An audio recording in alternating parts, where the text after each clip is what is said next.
हम लोग चर्चा कर रहे हैं कि हर राजनीतिक पार्टी जिस तरह के चुनावी वादे दिल्ली में कर रहे हैं उसके क्या मायने हैं और क्या राजनीतिक मजबूरी है या फिर सामाजिक तौर पे ये ज़रूरी है। और हमारे साथ जुड़े हुए हैं सभी विशेष मेहमान। नीरज मिश्रा जी, अनमोल जी, आपके पास आऊँ, लेकिन एक छोटा सा शुरुआत में मैं अनिल जी के पास जाना चाहूँगा। अनिल पद्मनाभन साहब, जो अभी मुद्दा हर्षवर्धन त्रिपाठी ने उठाया, जो सबसे ज्वलंत मुद्दा ये बना हुआ है कि आखिर धीरे धीरे चल के सरकारी खजाने पे इतना ज़्यादा बोझ पड़ेगा कि आप पैसा कहीं से जुटाने की भी हालत में नहीं रहेंगे। दिल्ली की हालत ये है कि दिल्ली को जाना पड़ा केंद्र सरकार के पास कि आप हमें पैसा दे दीजिए, जो स्टेट फंड का होता है, चूँकि वहाँ पे सबसे ज़्यादा हाईएस्ट रेट इंटरेस्ट रेट लगता है। वो फिर जापान ने जो मेट्रो का लोन दिया, उस लोन चुकाने में दिक्कत हो रही है, यहाँ तक नौबत पहुँच चुकी है अभी। तो ये लगातार चलता रहा तो सिचुएशन बहुत ख़राब हो सकती है। लक्ष्मण जी, वो आपका कहना बिल्कुल सही है, लेकिन इसका एक ही तरकीब है। बिकॉज ये जो कमिटमेंट है, इसको तो रोल बैक कोई नहीं कर सकता, चाहे कांग्रेस सरकार आ जाए, बीजेपी सरकार आ जाए, तो ये तो रहेगा। लेकिन इसका एक दूसरा तरीका है कि आप इकोनॉमी को ग्रो करिए। अब दिल्ली एक इतना अच्छा शहर है, मतलब एक लोकेशन, सेंट्रल लोकेशन है। इसके आसपास एक तो एयरपोर्ट लोकल है और दूसरा नोएडा में जो नया एयरपोर्ट आ रहा है। तो जितना इसका एक एक डेस्टिनेशन बन सकता है, बहुत अपॉर्चुनिटी है। तो जैसे कहते हैं ना, वो मतलब आर्थिक, अगर आप इकोनॉमी को ग्रो करोगे तो उसमें से मुनाफा, जो भी रिटर्न्स मिलेगा, उसको आप सोशल वेलफेयर में करते रहो। लेकिन जितना आप ये सोशल वेलफेयर से लोगों को इकोनॉमिक एम्पावरमेंट दोगे, उससे वो भी स्टेक होल्डर बनेंगे, उतना ही आपकी आर्थिक स्थिति बढ़ेगी।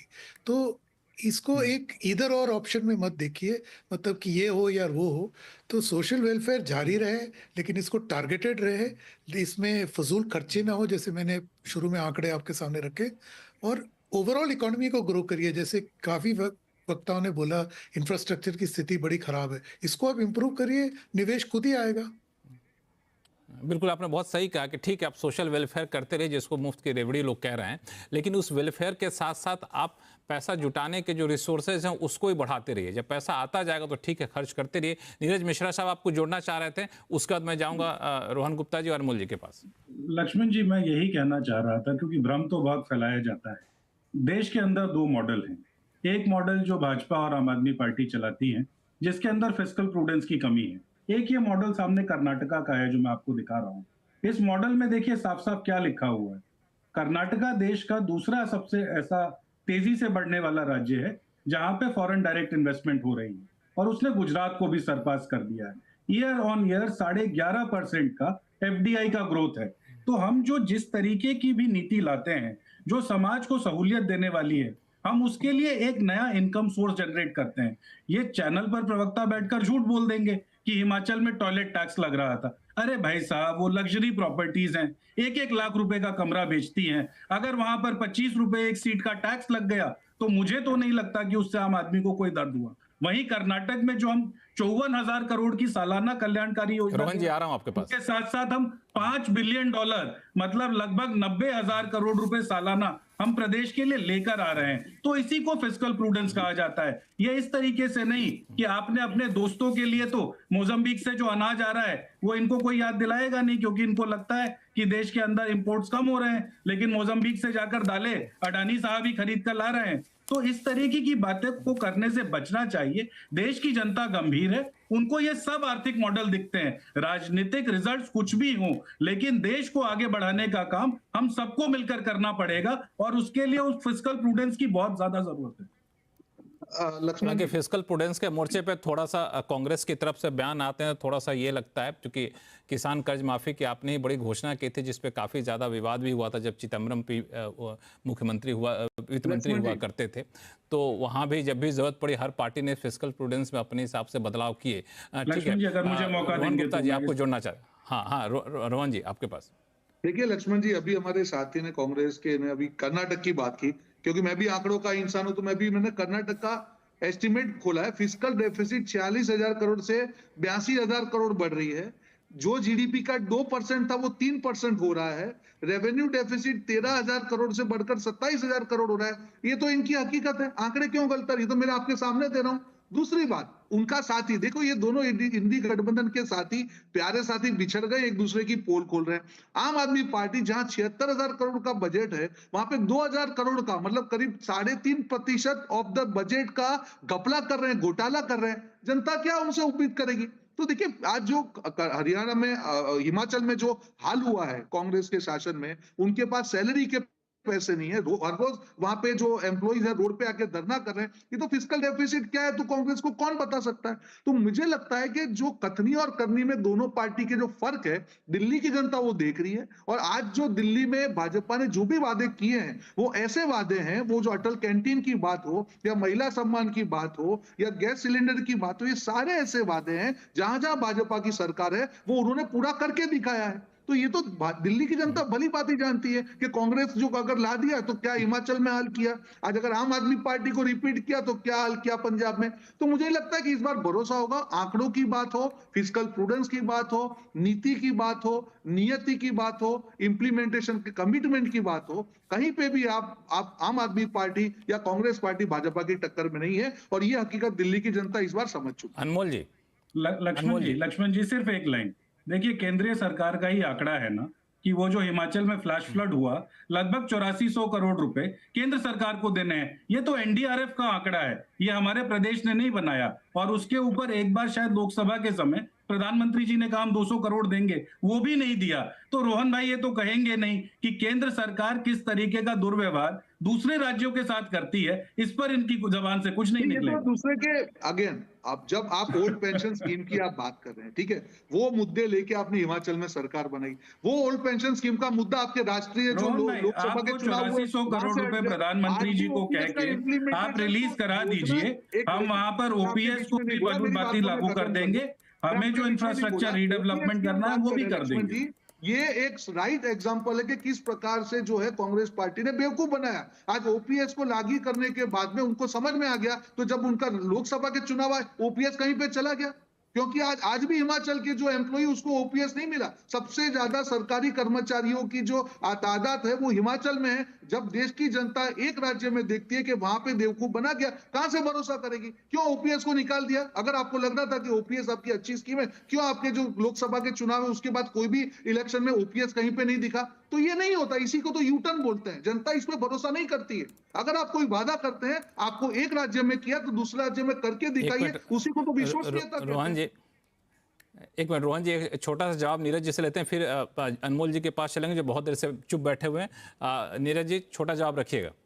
लक्ष्मण जी, देखिए, केंद्र सरकार ने हिमाचल में पैसे नहीं दिए, उसकी वजह से जो वित्तीय ऊपर नीचे हुआ। अब मैं ओपीएस पर आ जाता हूं। रोहन भाई हमारे साथ कांग्रेस पार्टी में हुआ करते थे, राजस्थान खूब इनका जाना आना होता था। इनको ध्यान होगा, राजस्थान में क्योंकि कोई ऐसी आर्थिक चुनौती नहीं रही, हमने तो वहां ओपीएस भी डिक्लेयर कर दिया और हमने लगातार दिया।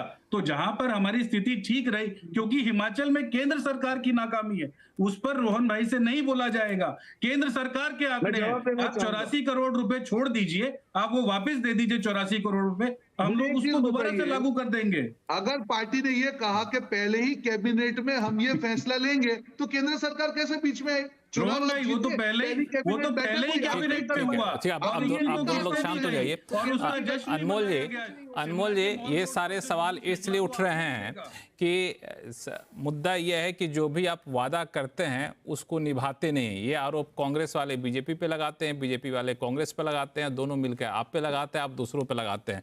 तो मेरा ये कहना है कि आरोप तब लगता है जब लोगों को लगता है कि उसको पूरा कैसे करें, इसका रोड मैप बताएं। तो आप तो सरकार में हैं, सारे आंकड़े आपके पास है, सारी तस्वीर आपके पास क्लियर है, तो आप क्यों नहीं बता देते इन ऐलानों के साथ जी ये हम ऐलान करेंगे, इस पर इतना खर्चा आएगा, ये हम यहाँ से पैसा जुटाएंगे और इस तरीके से हम देश राज्य की वित्तीय स्थिति को मजबूत रखेंगे। लक्ष्मण जी, देखिए, कांग्रेस और भाजपा का काम ही आरोप लगाना, गाली देना और राजनीति करना है। आम आदमी पार्टी का काम है लोगों के लिए, जनता की भलाई के लिए काम करना।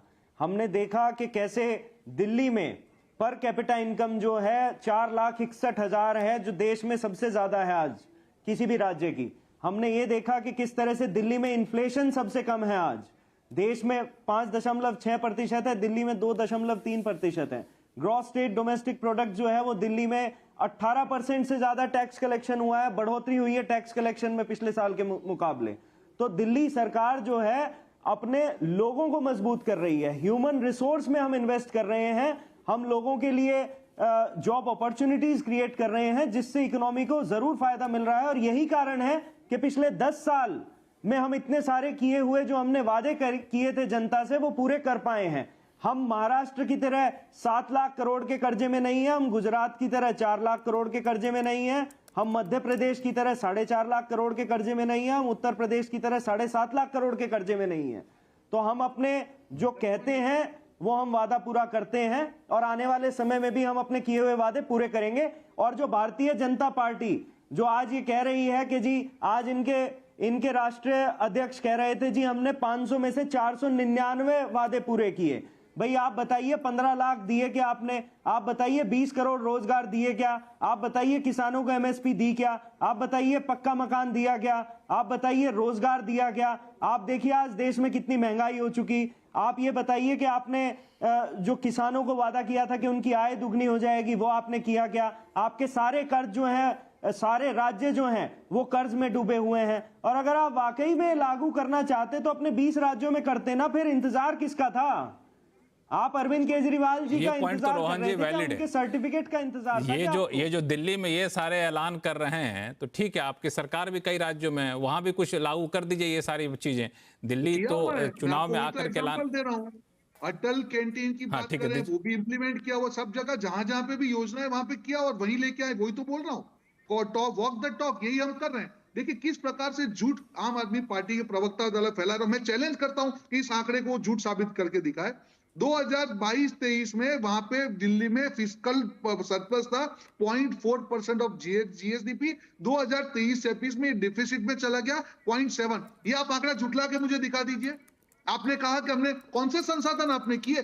10 साल से आपके शासन में जितना भी फिस्कल सरप्लस था वो डेफिसिट में चला गया, प्लस 2000 करोड़ का घोटाला आप जोड़ दीजिए। हाँ, वो घोटाला नहीं करते तो शायद आपकी थोड़ी सरप्लस बचती। ये तो आपके घर में गया है, थोड़ा शीश महल भी उसमें जोड़ दीजिए 100-200 करोड़ का। तो हकीकत तो बताइए, आंकड़ों को क्यों झूठला रहे हैं आप फिस्कल डेफिसिट, जो फिस्कल सरप्लस वाला स्टेट था उसको फिस्कल डेफिसिट में लेके गए हैं। ये तो जनता के सामने हकीकत है, ये दिल्ली की जनता जानती है। और उसके ऊपर आपने करप्शन की मांग कर दी। वो आम आदमी पार्टी सादाई के नाम पे, स्वच्छता के नाम पे, भ्रष्टाचार मुक्ति के नाम पे शासन में आई थी। हर जगह पे आपने जो दिल्ली की जनता को चोट की है, कोई भरोसा नहीं करेगा। झूठ तो कम बोलिए, कितना झूठ बोलेंगे? पब्लिक ट्रांसपोर्ट की बात कर रहे हैं, आज आपने बसें ही कम कर दी।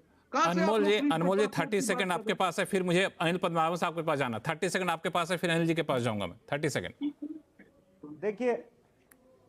देखिए हमने तो कैबिनेट में महिला सम्मान योजना पास भी कर दी थी। देखिए रुक जाइए, हमने तो नहीं आप रोहन जी आप एक बार रुक जाइए, मैंने इंटरप्ट नहीं किया। देखिए ये ऐसा इसलिए होता है जब वो बौखला जाते हैं ना। मैंने इनके कर्जे बता दिए राज्यों के तो ये बौखला गए। हमने तो महिला सम्मान योजना पास कर दी जिसमें 1000 रुपए दिए थे हमने, और हम 2100 का वादा किया था। लक्ष्मण जी ये तरीका है डिबेट का। लक्ष्मण जी मैंने इंटरप्ट किया था, बोलिए। नहीं रोहन जी चुप हो गए, रोहन जी चुप हो गए, बोलिए। ये रही इनकी महिला, ये रही मध्य प्रदेश में देखिए इनकी सच्चाई। 1.5 साल से किसी भी महिला का रजिस्ट्रेशन नहीं हुआ। इनकी तो सरकार है, वहां पे 1.5 करोड़ महिलाओं को अब तक नहीं मिली। ये रही इनकी सच्चाई। और ऐसा इसलिए है, इनके राज्य कर्जों में इसलिए है क्योंकि ये देखिए, ये रहा इनका द्वारका में करप्शन, ये रहा इनका 25,000 करोड़ का गुजरात में करप्शन, ये रहा इनका 150 करोड़ का मध्य प्रदेश में करप्शन। ये सारे मैं आपको आंकड़े बता रहा हूं।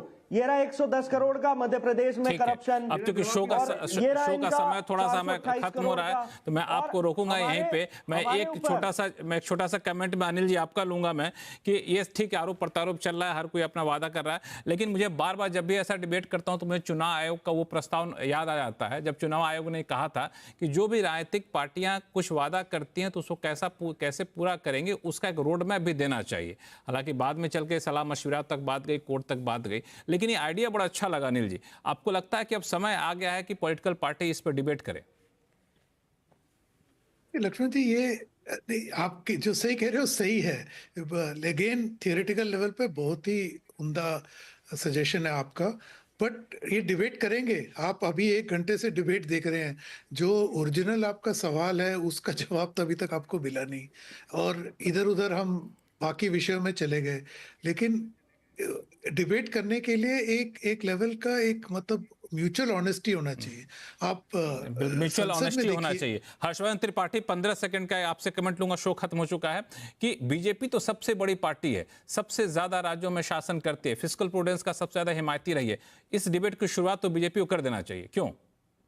नहीं, प्रधानमंत्री ने किया। आप केंद्रीय चुनाव में देखिए, भारतीय जनता पार्टी ने कोई फ्री बीच पॉलिटिक्स नहीं की, लेकिन यहां वो दबाव में है और ये दुर्भाग्यपूर्ण है। और मैं फिर कह रहा हूं, आप आम आदमी पार्टी से पंजाब पूछ रहे थे, दिल्ली में ही आज चिट्ठी लिख रहे हैं 50% दे दिया होता ना छात्रों को। इतनी बेईमानी लेके राजनीतिक पार्टियां कैसे चल पाती हैं, ये ठीक बड़ा है। अब लोकतंत्र। शो का समय हमारा खत्म हो रहा है। हर्षवर्धन जी, आपको बीच में रोक रहा हूं मैं, हर्षवर्धन जी ने लेकिन भी सबसे आज अच्छी बात ये रही, सबसे अच्छी बात ये रही कि सभी राजनीतिक दलों के प्रवक्ताओं ने बिल्कुल आंकड़ों के साथ आए, पूरी तैयारी के साथ आए। थोड़ी बहुत राजनीतिक बहस तो हो जाती है, लेकिन बड़े तथ्यपरक बातें आप लोगों ने की। आप सही मेहमानों का बहुत बहुत शुक्रिया हमारे शो में जुड़ने के लिए। आवाज अड्डा में फिलहाल इतना ही। देखते रहिए CNBC आवाज। नमस्कार।